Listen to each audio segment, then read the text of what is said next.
দায়িত্ব নিয়েই আগামী মাসের বিশ্বকাপ বাছাই পর্বের দুটি ম্যাচের জন্য ২৬ জনের ব্রাজিল দলের স্কোয়াড ঘোষণা করেছেন রিয়াল মাদ্রিদের সাবেক কোচ কার্লো আনচেলোত্তি।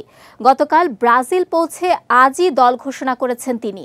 দল ঘোষণার আগে রিও ডি জেনেরোতে ব্রাজিলের কোচ হিসেবে আনুষ্ঠানিকভাবে পরিচয় করিয়ে দেওয়া হয় আনচেলোত্তিকে। এদিকে আনচেলোত্তি কোচ হয়ে আসার আগেই অস্কার এবং নেইমার জুনিয়রকে নিয়ে বেশ গুঞ্জন শোনা গিয়েছিল দেশটির গণমাধ্যমগুলোতে, কিন্তু প্রথম স্কোয়াডে কাউকেই রাখলেন না ইতালিয়ান এ কোচ। ব্রাজিল ফুটবলের পোস্টার বয় নেইমার চোট কাটিয়ে পুরোপুরি ফিট না হওয়ায় দলে জায়গা হয়নি তার। এ প্রসঙ্গে আনচেলোত্তি সংবাদ সম্মেলনে জানান, নেইমারের সঙ্গে আমার ইতিবাচক আলোচনা হয়েছে, সে পুনর্বাসন প্রক্রিয়ায় রয়েছে এবং সেরে উঠলে অবশ্যই সে দলে ফিরবে।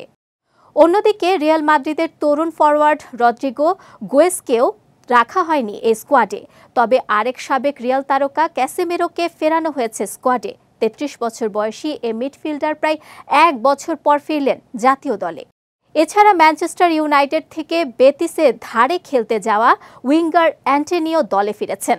দলে সুযোগ পেয়েছেন বেশ কিছু নতুন মুখও, আবার কয়েকজন নিয়মিত মুখকে বিশ্রাম দিয়েছেন সাবেক এ রিয়াল কোচ।